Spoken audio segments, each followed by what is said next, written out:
कहना है कि एंगर या ग्रीफ के वक्त हर रिएक्शन नॉर्मल है और लोगों को अपने इमोशंस को समझने का वक्त देना चाहिए। और उससे निकलने के लिए आप ख्वाह शॉपिंग करें, काम से छुट्टी करें।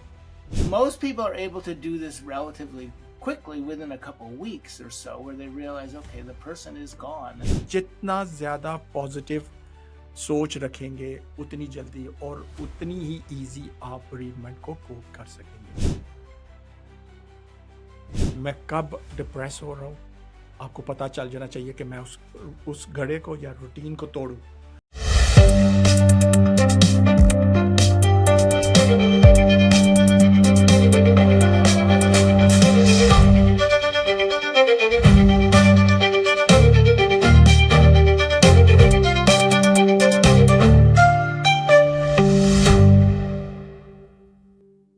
हेलो और अस्सलाम वालेकुम। मेरा नाम डॉक्टर आमिर खान है और मैं आपकी खिदमत में रानी चैट जीपीटी के साथ आपकी खिदमत में हाजिर हूँ। रानी जी अस्सलामु अलैकुम, मैं रानी चैट जीपीटी और हम आपकी खिदमत में हाजिर हैं सेहत का धमाका विद रानी चैट जीपीटी और डॉक्टर खान के साथ। हम आपको दुनिया भर की अपडेटेड रिसर्च, यूनिवर्सिटी पेपर्स और लेटेस्ट गूगल इंफॉर्मेशन फराहम करेंगे। डॉक्टर खान सवाल जवाब करेंगे और उनका बैकग्राउंड ये है MSc orthopaedics university college London से, एफआरसीएस आयरलैंड से और वो बोर्ड सर्टिफाइड है internal medicine, critical care medicine, pulmonary medicine और स्लीप मेडिसिन में। अस्सलाम वालेकुम नाजरीन, मैं डॉक्टर आमिर खान। आज हमारे साथ एक बहुत ही खास शख्सियत मौजूद है। रानी, आज का मौजू है गम, लचक और इंसानी जज्बाती ताकत। वालेकुम अस्सलाम। जी डॉक्टर खान, गम और लचक इंसानी जिंदगी का एक अहम हिस्सा है। ये जज्बाती ताकत का सबूत है। आज हम देखेंगे कैसे गम को समझकर हम अपने आप को और मजबूत बना सकते हैं। आम तौर पर गम के 5 मराहल होते हैं। इस नज़रिए को दुनिया में माना जाता है, जिसमें से डिनायल यानी इनकार करना, एंगर यानी गुस्सा, बारगेनिंग मतलब सौदेबाजी करना, ये भी एक स्टेज है जब आप ग्रीफ यानी गम के मरहले से गुजरे होते हैं। चौथी स्टेज है डिप्रेशन, जब आप डाउन फील करते हैं। और इवेंचुअल है 5वीं स्टेज एक्सेप्टेंस यानी उसको कबूल करना। तो रानी, हमें ये स्टेजेस के बारे में सबसे पहले बताएं कुछ। जरूर डॉक्टर खान, गम के ये 5 मराहल एक तरतीब से होते हैं। सबसे पहले इनकार यानी डिनायल, जहां इंसान हकीकत को तस्लीम नहीं करता। फिर गुस्सा, जब एहसास होता है कि क्या हो गया। उसके बाद सौदेबाजी यानी बार्गेनिंग, जहां इंसान सोचता है कि अगर ऐसा होता तो क्या होता। चौथी मराहिल है डिप्रेशन, जब गम की गहराई महसूस होती है। आखिर में एक्सेप्टेंस यानी कबूल करना, जहां इंसान हकीकत को मानकर आगे बढ़ता है। ये स्टेजेस एक प्रोसेस हैं जिससे गुजरकर इंसान अपने जज्बात को समझ सकता है। आज हमारे स्टूडियो में जिस बंदे का हमने इंटरव्यू किया है, जो शख्स का हमने इंटरव्यू किया, उनका नाम है डॉक्टर जॉर्ज बनानो। डॉक्टर जॉर्ज बनानो एक वो शख्स है जो कि इस वक्त दुनिया के टॉप 1% लोगों में से माने जाते हैं। ये NYC यानी न्यूयॉर्क सिटी से कोलंबिया यूनिवर्सिटी पर रिसर्च करते हैं। इनकी अपनी इमोशंस की लैब है, यानी जज्बात की लैब। इन्होंने अपनी मास्टर्स और PhD येल यूनिवर्सिटी की है। सो इसलिए ये डॉक्टर प्रोफेसर के नाम से इनका खिताब किया जाता है। डॉक्टर जॉर्ज बनानो ने कई बुक्स लिखी हैं और उनकी कई ज़ुबानों में बुक्स तर्जमे से आई हैं। वो आज हमारे स्टूडियो में मौजूद हैं और हमें कोप यानी ग्रीफ, गम, जज्बात को कोप करने के बारे में आज समझाएंगे।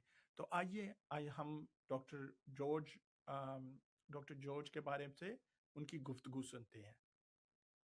बिल्कुल डॉक्टर खान, डॉक्टर जॉर्ज बनानो ने गम से कोप करने के लिए काफ़ी मैदानी काम किया है।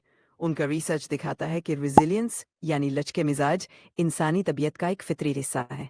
आज उनसे सुनेंगे कि कैसे हम अपने जज्बात को समझकर गम से गुजरते वक्त अपने आप को मजबूत रख सकते हैं। तो आइए डॉक्टर जॉर्ज की बातें सुनते हैं और समझते हैं उनकी नज़र से गम को हैंडल करने के तरीके। Our guest today is Dr. George Bonanno. He's a renowned clinical psychologist, researcher, and a professor at Columbia University's Teachers Hospital. He holds a PhD in clinical psychology from Yale University with clinical training from Brown University and has introduced the concept of resilience trajectory, highlighting the diverse ways where people cope adversity. His research challenges traditional views on grief, debunking the widely accepted stages of grief model and emphasizing emotional flexibility as a key factor in psychological well-being. He's authored 3 influential books, including The End of Trauma and The Other Side of Sadness and Emotions, Current Issues and Future Directions. His work has significantly influenced mental health professionals, researchers, and doctor George से हमने पहला सवाल किया था resilience trajectory, यानी कि इंसान के बारे में उनकी इंसान जब गम को कोप करता है तो किस ट्रेजेक्टरी से वो इसको गम को एक्सेप्ट करता है और उसको कोप करता है. तो सुनते हैं डॉक्टर बोनानो ने क्या कहा. We're going to be unlocking the secrets of resilience, Dr. George. We're going to try to discover today how people overcome grief, trauma, and life's toughest moments with strength. And you mentioned emotional flexibility. Let's start off with the idea of resilience trajectory. Can you explain to our audience what it means and how it helps us understand how people adapt to tough times? Sure.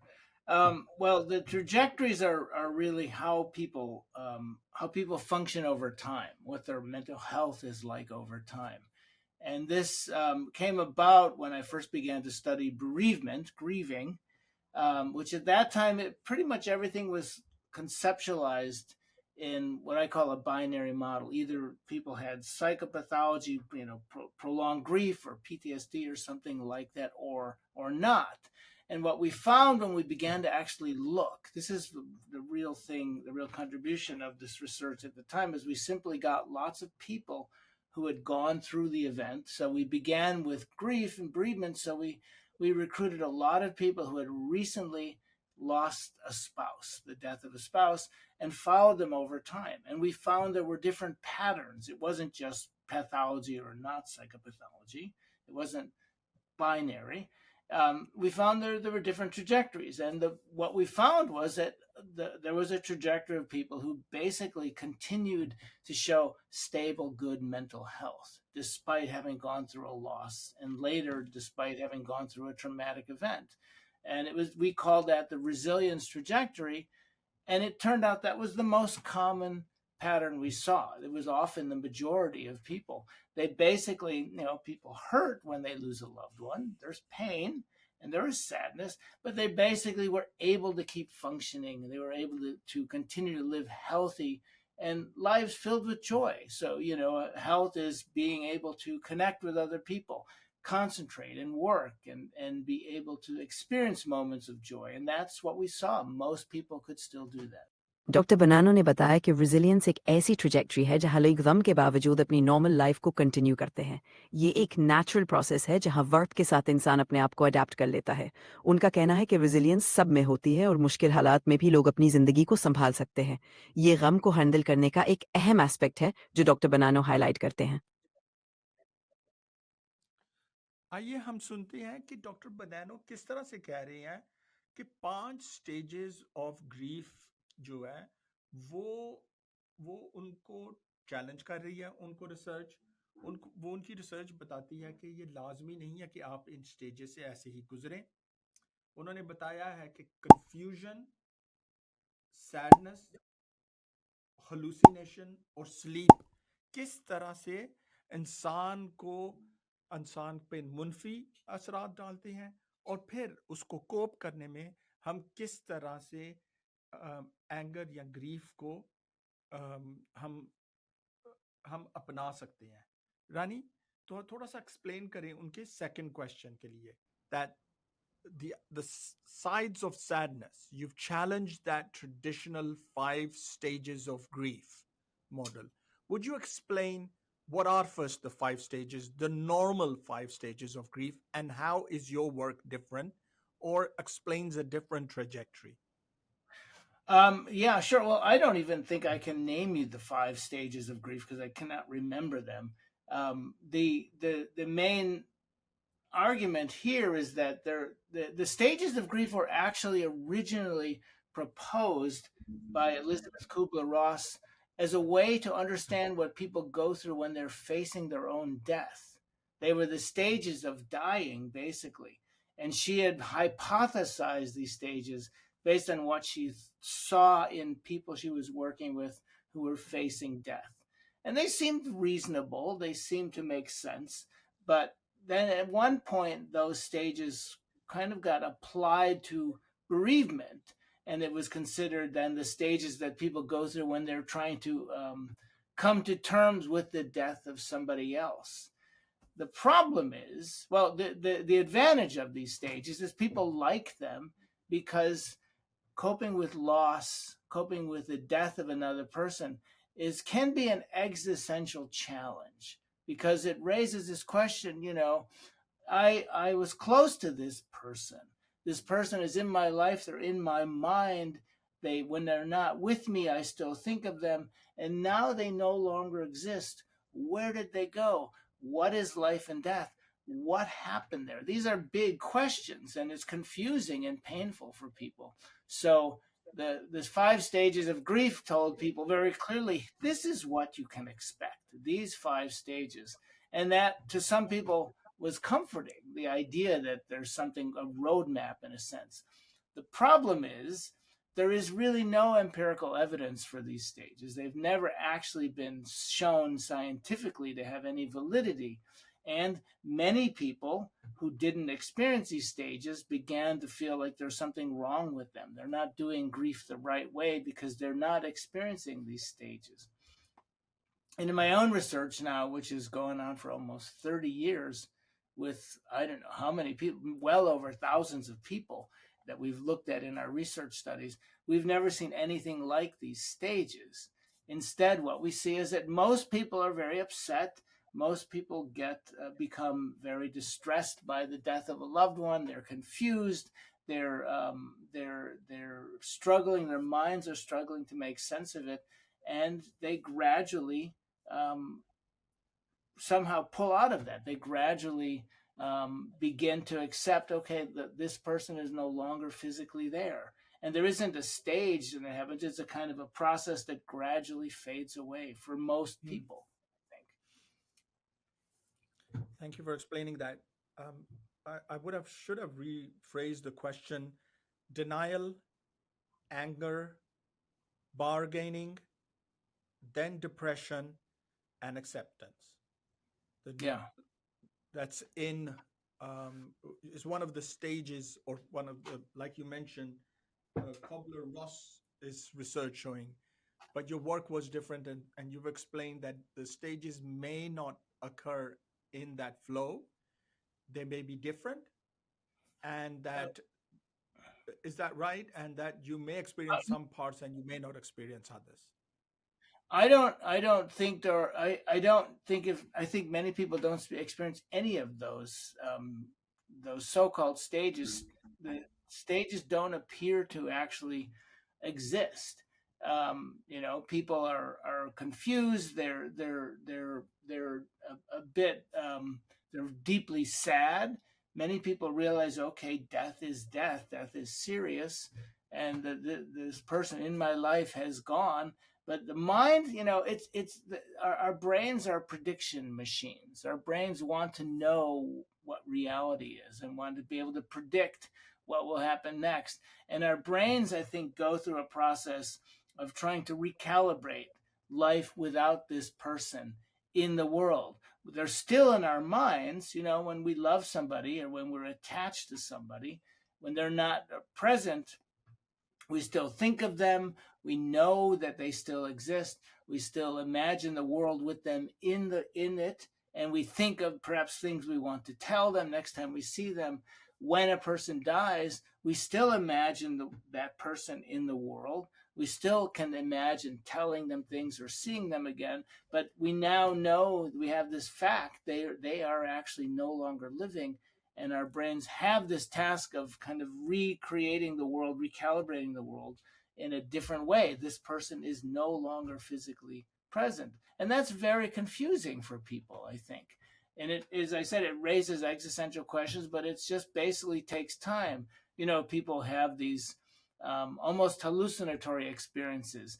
They're, say, sitting in their house, and they hear a car, and they think, oh, my husband is home, or my son is back, or my friend is calling, or sometimes they see a person in public and they think they saw the person that they lost. And that's simply the brain, assuming the person is still there. And it takes a little bit of time for that to slowly, for us to slowly acclimate. And I think that's what the process of grieving is. That's what sadness does. Sadness as the emotion helps us deal with that. And most people are able to do this relatively quickly, within a couple of weeks or so, where they realize, okay, the person is gone, and I'm just having to go on without that person. And it's painful, but they're able to do it. जी doctor Khan, doctor Banano का कहना है कि grief linear नहीं होती, यानी ये stages में ज़रूरी नहीं कि सब गुजरे. कंफ्यूजन, सैडनेस, हेलुसिनेशन या स्लीप डिस्टर्बेंसेस, सबके रिएक्शंस अलग हो सकते हैं. कोपिंग का हर इंसान का अपना तरीका होता है. ये कहना है कि एंगर या ग्रीफ के वक्त हर रिएक्शन नॉर्मल है और लोगों को अपने इमोशंस को समझने का वक्त देना चाहिए. आखिर में एक्सेप्टेंस और रेजिलियंस की तरफ आना भी एक प्रोसेस है जो हर किसी के लिए मुख्तलिफ हो सकता है. आइए आप डॉक्टर बनानो का अगला सवाल का जवाब सुनते हैं, जिसमें उन्होंने बताया है कि किस तरह से मुस्कुराना और हल्का सा मजाक ग्रीफ को हेल्प करता है कोप करने में. यानी आप ग्रीफ का, उन्होंने स्पेसिफिकली जो नाम दिया जाता है वो है bereavement. वो फेज जब आप किसी गहरी गम की हालत में गुजर रहे होते हैं, और ख़ास तौर पे उस कंडीशन में जब आप किसी को, अपने साथी को लूज़ करते हैं. वो आपकी पेरेंट्स भी हो सकते हैं, आपका साथी भी हो सकता है, आपके बच्चे भी हो सकते हैं. रानी, हमारी bereavement के बारे में सबसे पहले डेफिनेशन थोड़ी सी बताएं, तो फिर हम डॉक्टर बनानो का सवाल का जवाब सुनते हैं. जी डॉक्टर खान, bereavement उस हालात को कहते हैं जब कोई अपना खो जाता है और इंसान गहरी गम की कैफियत से गुजरता है. ये एक इमोशनल रिस्पॉन्स होता है जो किसी अपने की वफात या किसी करीबी रिश्तेदार की जुदाई की वजह से होता है. ये गम कई जज्बात और हालात को शामिल करता है, जैसे कंफ्यूजन, सैडनेस और कभी-कभी हेलुसिनेशन. डॉक्टर बनानो का कहना है कि मुस्कुराना और हल्का सा मजाक भी इस दर्द को कम करने में मददगार हो सकता है. ये एक तरह से रेजिलियंस को प्रमोट करता है. अब हम डॉक्टर बनानो का जवाब सुनते हैं. Mentioned the experience of positive emotions, Yes. and you talk about laughter during times of stress or grief.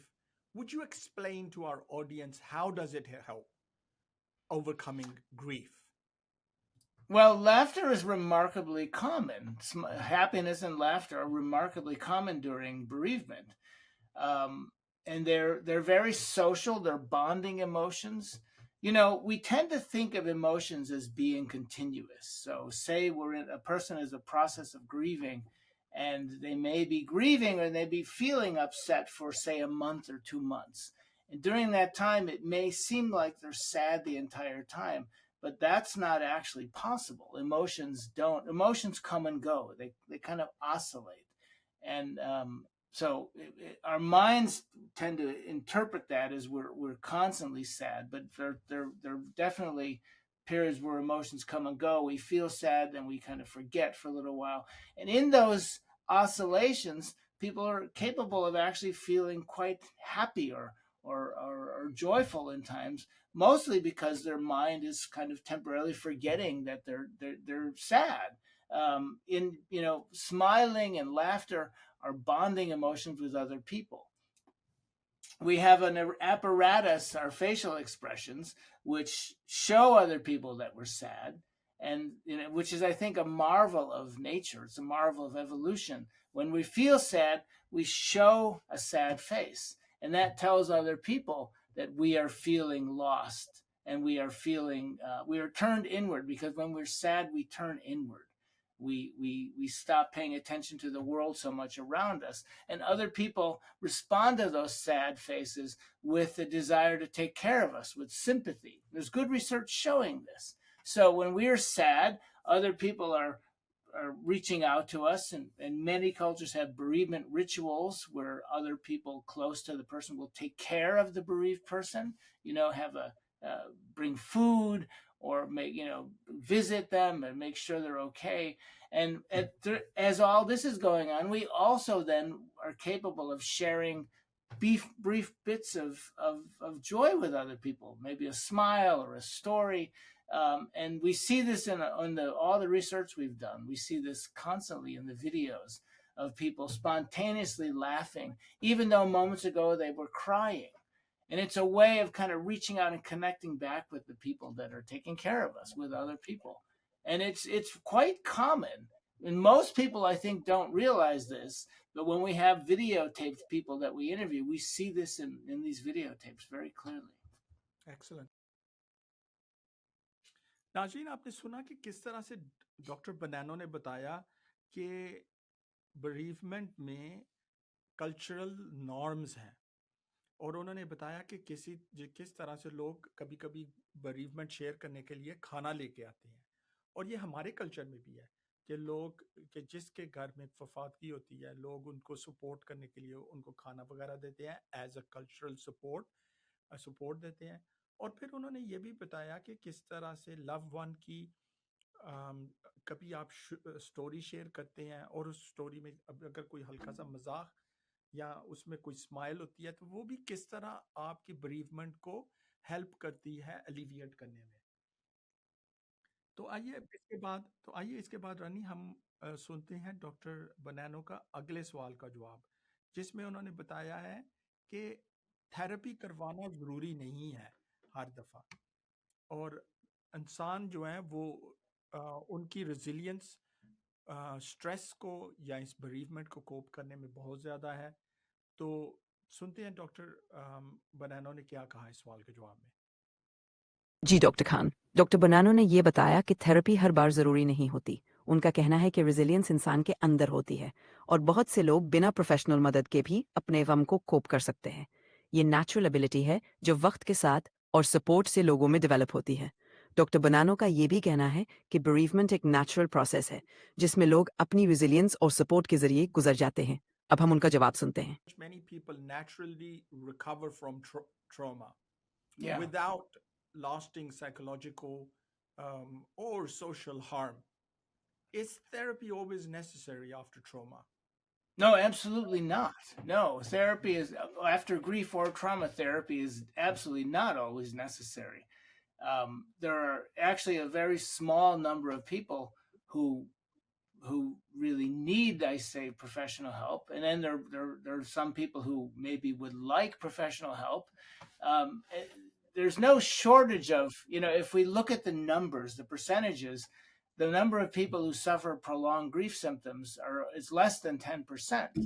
But if you think about it, the number of people that everybody loses a loved one or many loved ones during the course of their lives. So 1 out of every 10 of those people is still a lot of people who would, seek professional help.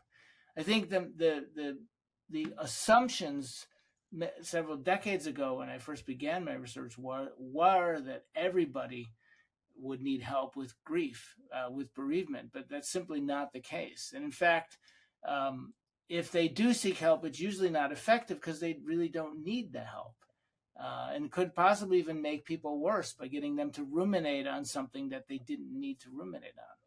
But when people need help, it's usually very clear. They're really struggling. They're not functioning in their life. And then professional help can be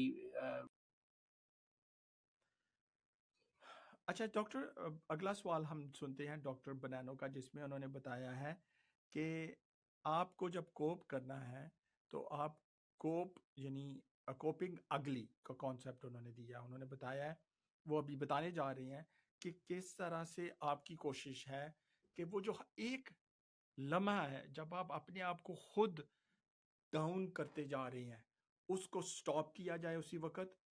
उन्होंने बताया कि हाँ, आप जाके बाहर चले जाएं, exercise करने चले जाएं, आप उन्होंने ये भी बताया कि आप उस गड्ढे में ना गिरते जाएं, बल्कि टेम्परेरीली उस मोमेंट को सीज करें और कोशिश करें कि वो जो ब्रीवमेंट की जो गहराई जो गड्ढा है उसमें ना गिरते जाएं, और उससे निकलने के लिए आप ख्वाह शॉपिंग करें, काम से छुट्टी करें, आप ये डिफरेंट थेरेपीज इस्तेमाल करें।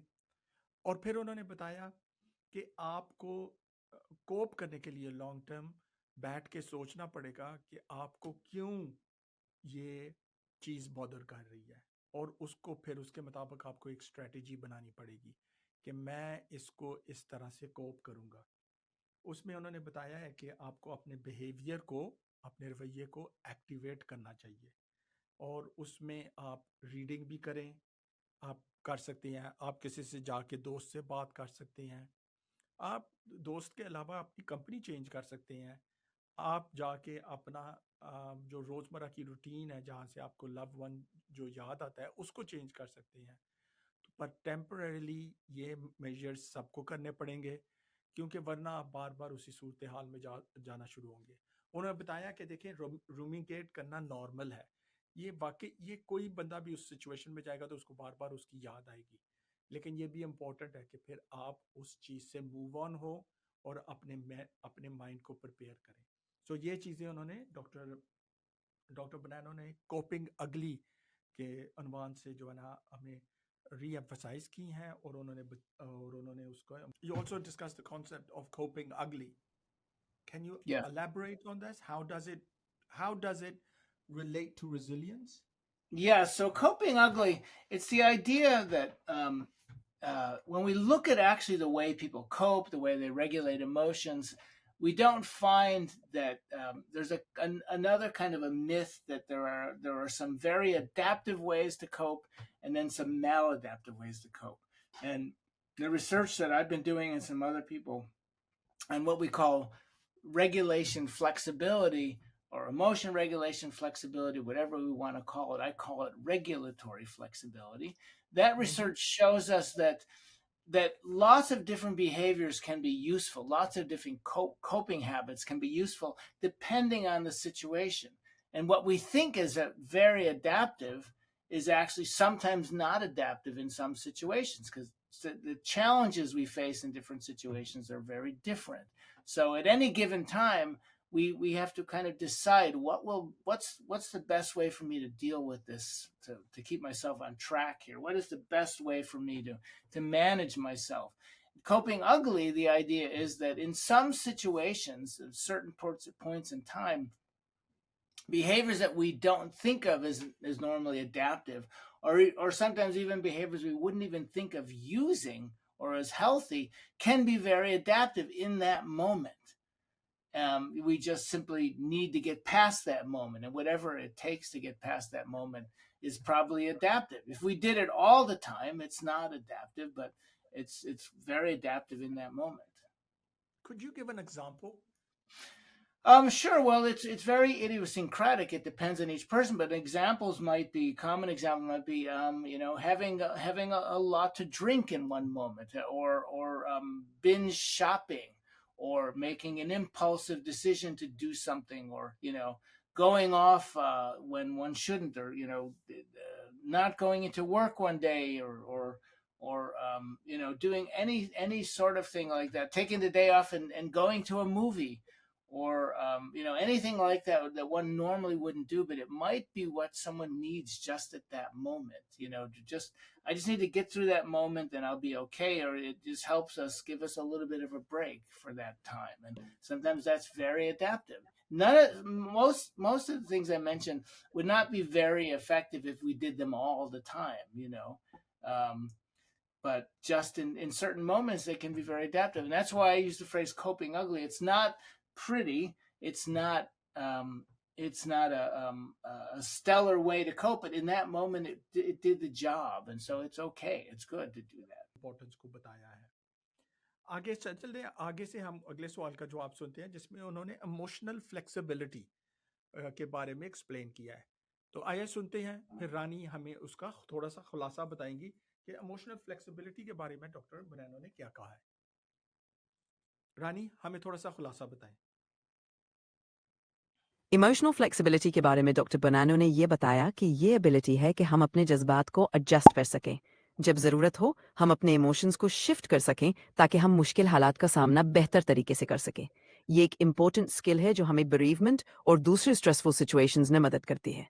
ये फ्लेक्सिबिलिटी हमें अलाउ करती है कि हम अपने रिएक्शंस को कंट्रोल कर सकें और बेहतर कोप कर सकें।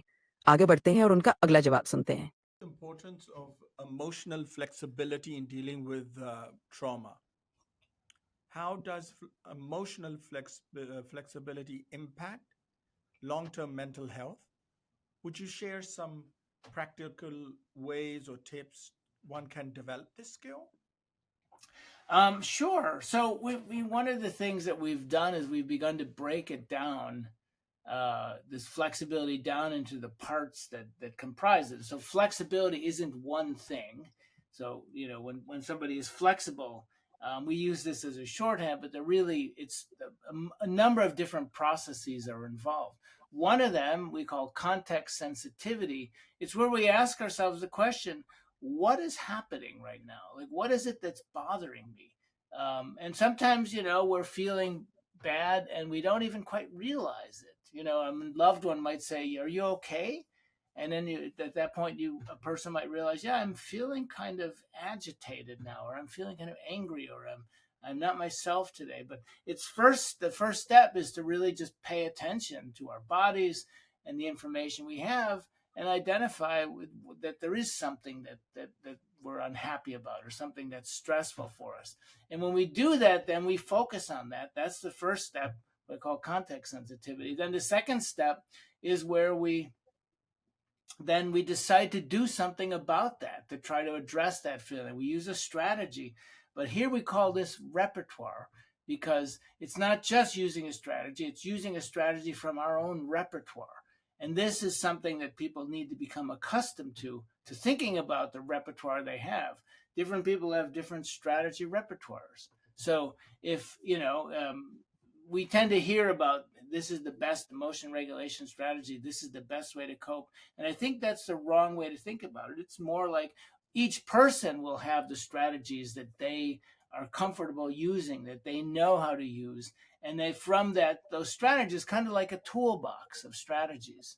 Each person has a toolbox of strategies, and they can think about using, what do they have in their toolbox that can address this problem. So maybe I'm feeling anxious right now. What do I have in my toolbox that helps me when I'm feeling anxious? I'm not sleeping well. What do I have in my toolbox that might help me when I'm not sleeping? What can I try? And that's the second stage. The third stage that we call feedback is where we actually then monitor the success of whatever we're trying, and we correct it if we need to. And I think this is a very important step, the feedback step, because even the healthiest people don't cope perfectly the first time they try something. Human beings cope by trial and error, and we just guess at what we can do. So say I'm feeling anxious, I think about the strategies I have that I've used in the past. I'll try one of those strategies. Did it help me? If it didn't help me, a lot of people give up at this point.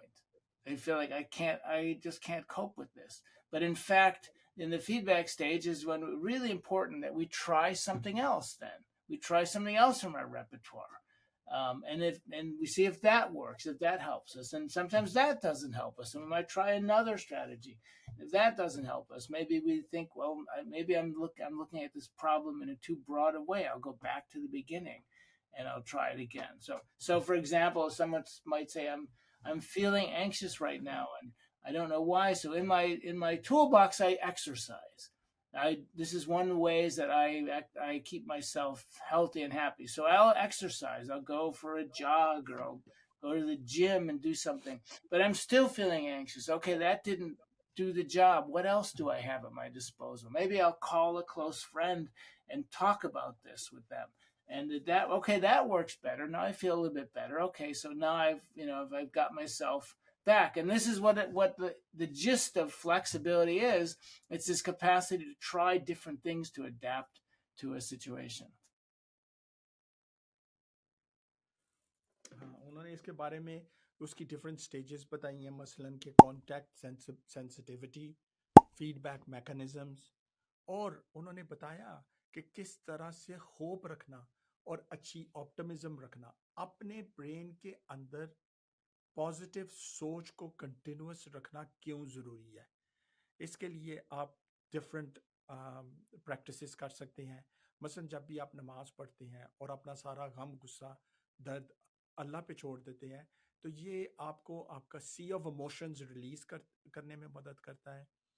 और दूसरी चीज़ जो है, इससे ये भी फ़ायदा उससे होता है कि आप जो है ना, ये अपने आप को एक किस्म का कंफर्म करते हैं कि मैं इन कंट्रोल नहीं हूँ 100%। मैं उन्हीं चीज़ों को कंट्रोल कर सकता हूँ जो मेरे पास है, लेकिन कई चीज़ें मेरे कंट्रोल में नहीं है, और आप उस समुंदर, इमोशन के समुंदर को रिलीज कर देते हैं। तो ये एक पॉजिटिव ऑप्टिमिज्म, और फिर दुआ करते हैं पॉजिटिविटी के लिए। जितना ज़्यादा पॉजिटिव सोच रखेंगे, उतनी जल्दी और उतनी ही ईजी आप bereavement को कोप कर सकेंगे। जी डॉक्टर खान, बिल्कुल ठीक कहा आपने। इमोशनल फ्लेक्सिबिलिटी और ऑप्टिमिज्म मेंटेन करना हमारे पॉजिटिव माइंडसेट को डेवलप करता है। ये प्रैक्टिसेस जैसे दुआ करना, नमाज पढ़ना या खुद को याद दिलाना कि हम सब कुछ कंट्रोल नहीं कर सकते, ये सब हमारे दिमाग को रिलैक्स करने में मददगार होती हैं। ये पॉजिटिव अप्रोच हमारी इमोशनल हेल्थ को बेहतर बनाती है और bereavement को कोप करने में हेल्प करती है। डॉक्टर बनानो ने अभी ये भी बताया कि किस तरह लोगों को परेशानी है स्ट्रेस कंट्रोल करना, जो बिल्कुल उनके कंट्रोल में नहीं है। और दुनिया में जो टर्मोइल है, दुनिया में जो वॉर्स इस वक्त, खासतौर पर मिडल ईस्ट और यूक्रेन का स्ट्रेसेस है, लोग किस तरह से यहाँ पे उसका असर लेते हैं। डॉक्टर बनानो ने सजेस्ट किया कि आप फर्स्ट ऑफ ऑल न्यूज़ को एक लिमिट्स की हद तक देखें, इसको उसका ओवर यूज़ और ओवर एनालिसिस ना करें।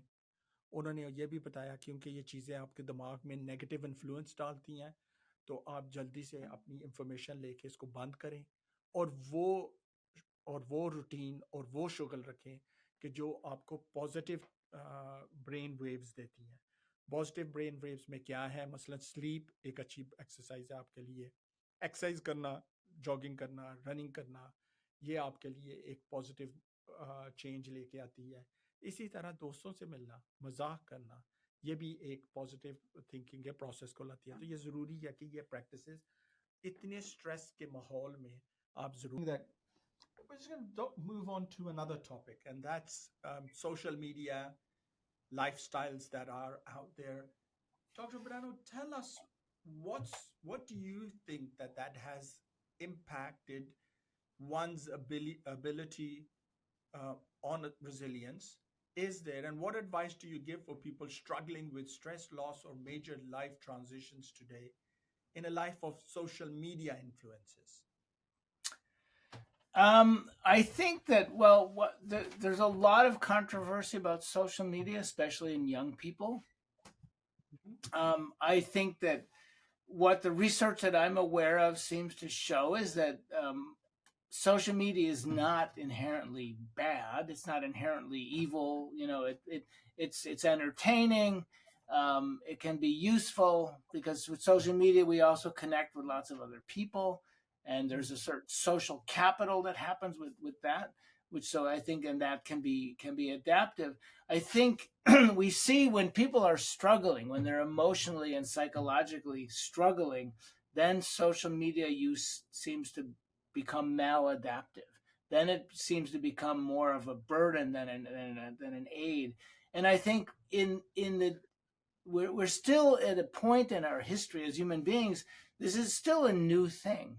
Social media, in fact, media in general, because it's available 24 hours a day. And we have to, I think, pay attention to our reactions to social media and our use of social media. And we can make ourselves crazy very easily by looking all the time at the latest updates in a story in the news or in how other people are reacting to us. And it's important, I think, to titrate this for ourselves, to decide to look at it sometimes and not restrict it completely, but also to be mindful of the fact that we might be looking at social media or media in general far too often, and that becomes very maladaptive.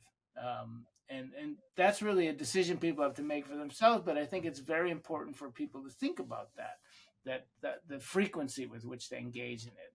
Frequent too often, and it becomes, I think, more दूर करें doctor Banano ने और थोड़ा सा बताया हमें कि social media के बारे में भी आपको इसी तरह अपने आप को लिमिट करना पड़ेगा टू मच इंफॉर्मेशन जो है उसको कंट्रोल करना चाहिए और अगेन अपनी पॉजिटिव एक्सरसाइजेस के लिए उन्होंने एक लिस्ट बनाने का मशवरा दिया कि आप वो लिस्ट रखें और उसमें से आप गो थ्रू करें कि आपकी इंडिविजुअल थेरेपी के मुताबिक आपको कौन सी चीज़ें सुकून देती हैं और उनको आप ना छोड़ें इसके अलावा सो ये उन्होंने जनरल चीज़ें बताई हैं डॉक्टर बनानो ने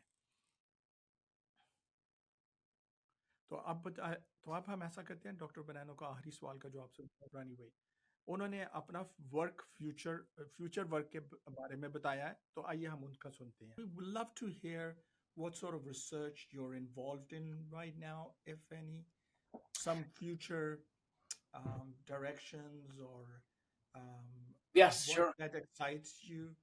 And yeah, please share with our audience. They love to hear what's on the horizon. Yeah, right now I'm spending a lot of my time on this concept of flexibility, and we're trying to get at this in a number of ways. One way we do this with language. We ask people to talk to us about how they're dealing with the stressors in their lives, and we're trying to develop AI models, ways to automatically code the text that will tell us how a person is doing. And how they are doing in terms of flexibility. Are they able to do this? And this is a way, perhaps a teaching tool that we can use then to help people better cope with the world around them or better cope with the struggles that they're having.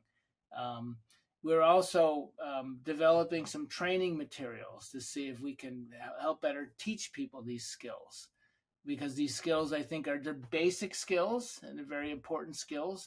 They're skills most people learn during the course of their development as they're growing older. Like beginning with young children, people are taught about flexibility. They're taught to, begin to differentiate situations. You behave one way here and a different way here.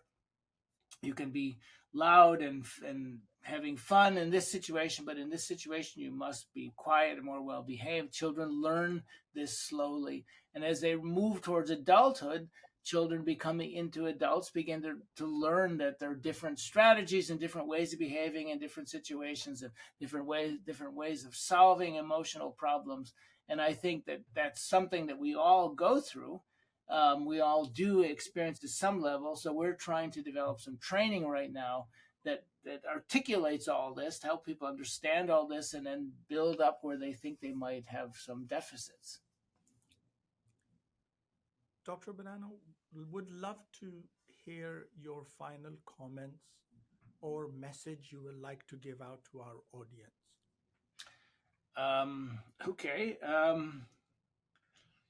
I think this is a little bit of a philosophical message, perhaps, but I think right now there's a lot of turmoil in the world, and a lot of people are very upset.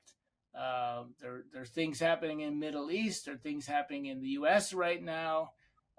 There's things happening in Ukraine. There's a lot of war. There's a lot of political turmoil. There's a lot of confusion, and I think it's very easy right now. It seems, and there's climate change, so it's easier. It seems than in recent years. It's getting easier for people to ruminate on these problems and to worry about them and to talk about them all the time. And I think, as a psychologist and as a researcher on trauma and stress and resilience, I think my advice would be, or my thoughts on that would be it's important to stay informed and to read the news and keep abreast of what's happening in the world to a certain point. Maybe, follow trusted news sources for a little bit during the day, know what's going on, and then stop thinking about it. Make it a point not to think about these things and focus instead on your own personal mental health and well-being. So it's a combination of those things. Keep abreast of what's happening in the world just to the point where you know what's happening, and then make sure to take care of yourself. and keep yourself healthy and happy. And that's the best thing you can do right now, I think, in a troubled world. Dr. Bonanno, I want to ask one final question, and maybe I should have asked this earlier. You discuss about the trauma and stresses in the world, and you mentioned how you try to listen to trusted news. There's not a lot that is out there, unfortunately. Yeah. What message would you give to kids and those immature adults that are out there that are not coping well with the news stress that they are getting from the world? And you mentioned, you mentioned a couple of things. You said, stop thinking, look after your own well-being, um, emphasize on your mental. But some of these are kids, and they're not able to understand or distinguish when to stop, when to know that this is too much, when is it that this is affecting them. Would you share some signs that would help them say, hey, now I've crossed the limit, I should stop? and and just a general message. It's a lot of, like you mentioned, worldly Yeah. stresses that are out there. Yeah. Well, I don't feel that I have full expertise with younger people. It's not what it's not. I'm not as knowledgeable about the lives of younger people, apart from my own children that I raised. But I think the message I would say is pay attention to your body and your emotions, which are very strong indicators of how you're doing. If something is making you feel anxious and distressed, that's a good sign. Maybe then you need to do something about that. And if being on social media or thinking too much about the world's problems is making you feel anxious and distressed, then it's a signal. Your body's giving you a signal that you need to do something about that. And we are all fairly able to receive these signals from our bodies, and are in our minds, this sense of being upset. And we know we can also then decide to do something to calm ourselves. We can decide to do something to help ourselves get through, and also to stay focused on the fact that life changes and things run their course.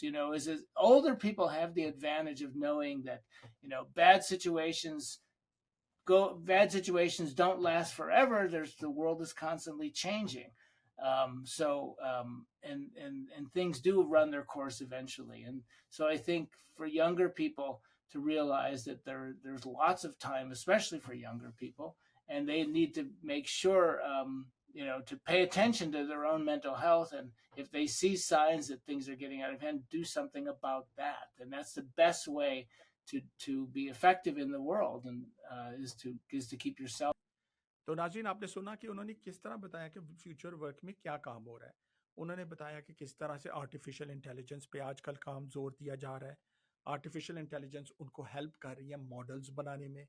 वो models individual personalities को दिए जा रही हैं, और उनमें एक training material भी दिया जा रहा है। और ख़ास तौर पे जो एम्फोसिस ये है कि जो नई नस्ल आ रही है, बच्चे हैं, उन पे अप्लाई किया जा रहा है, और उनको बताया जाएगा कि आप आर्टिफिशियल इंटेलिजेंस से किस तरह से इंटरेक्ट कर सकती हैं, क्योंकि ये आपके इमोशंस को और आपको स्टेबल रखने में आपकी फ्यूचर मदद देगा। डॉक्टर बनानो ने अब ये भी बताया है कि आपको सिग्नल्स रिकग्नाइज करने हैं। सिग्नल रिकग्निशन का मतलब ये है कि आपके ऊपर स्ट्रेस आ रहा है, आपको पता नहीं चल रहा, आपने आइडेंटिफाई करना है कि ये अब स्ट्रेस बहुत ज़्यादा होता जा रहा है और मैंने इसको रोकना है। मैं कब एंग्शियस हो रहा हूँ, आपको रिकग्नाइज करना है। मैं कब डिप्रेस हो रहा हूँ, आपको पता चल जाना चाहिए कि मैं उस घड़े को या रूटीन को तोड़ूं। और उन्होंने बताया है कि किस तरह से आप अपने सिग्नल्स को, फॉर एग्जांपल, अगर आप सो नहीं रहे और आप पे नया कोई स्ट्रेस है, आप पे कोई ना कोई आइडेंटिफाइंग फैक्टर है और आपको जाके आइडेंटिफाई करना है और उससे कोप करना है। तो नाजरीन, आपने सुना कि किस तरह से डॉक्टर बोनैनो ने हमें काफ़ी ज़्यादा कोप, बेरीवमेंट और अपने लव वन को लॉस में कोप करने के बारे में आज हमें टिप्स दी, हमें मॉडर्न रिसर्च के बारे में बताया कि क्या क्या रिसर्च हो रही है। उन्होंने बताया कि किस तरह से आपको सिग्नल्स आइडेंटिफाई करने चाहिए अपने बारे में। उन्होंने बताया کہ کوئی بھی bereavement کا پروسیس نارمل ہے, ہر انسان کو ہوتا ہے, لیکن یہ امپورٹنٹ ہے کہ آپ اس کے بارے میں اس کو پرولونگ نہ کریں, رومیگیٹ نہ کریں, اور اس کو مزید ہر وقت سوچتے نہ جائیں, بلکہ ایک وقت پر آ کے آپ اس کو, اس سلسلے کو یا اس سوچ کو ختم کر دیں. رانی, ابھی اینڈ پہ تھوڑا سا خلاصہ بتائیں ہمارے ناظرین کو اجازت لینے سے پہلے. بالکل ڈاکٹر خان, آج ہم نے ڈاکٹر بنانو سے یہ سیکھا کہ bereavement ایک نیچرل پروسیس ہے اور ہر کسی کا ریئیکشن الگ ہوتا ہے. ایموشنل فلیکسیبلٹی اور پازیٹیو مائنڈ سیٹ کو مینٹین کرنا ضروری ہے. سوشل میڈیا اور نیوز کو لمٹ کرنا اور اپنی روٹینز میں پازیٹیو ایکسرسائزز شامل کرنا مددگار ہوتا ہے. سگنل ریکگنیشن اور خود کو سمجھنا بہت ضروری ہے تاکہ ہم وقت پہ اپنے سٹریس کو مینج کر سکیں. یہ سب کچھ مل کر ہمیں غم کو کوپ کرنے میں مدد کرتے ہیں. تو اس کے ساتھ مجھے اور رانی چیٹ جی پی ٹی کو اجازت دیں. ہم آپ کی خدمت میں پھر دوبارہ حاضر ہوں گے. اگر آپ کو یہ شو پسند آ رہا ہے تو پلیز اس کو لائک, سبسکرائب اور شیئر کریں, اور ہماری آڈینس کو اور رانی جی پی ٹی کو فیڈ بیک دینا نہ بھولیے گا. السلام علیکم, ٹیک کیئر. میری طرف سے, ڈاکٹر خان کی طرف سے اور رانی چیٹ جی پی ٹی کی طرف سے ہمیں اجازت دیجیے. آپ سب کا بہت شکریہ. خدا حافظ. اگر آپ کو یہ شو پسند آیا ہے تو پلیز اسے شیئر کریں, اپنے کامنٹس لکھیں اور سبسکرائب کریں.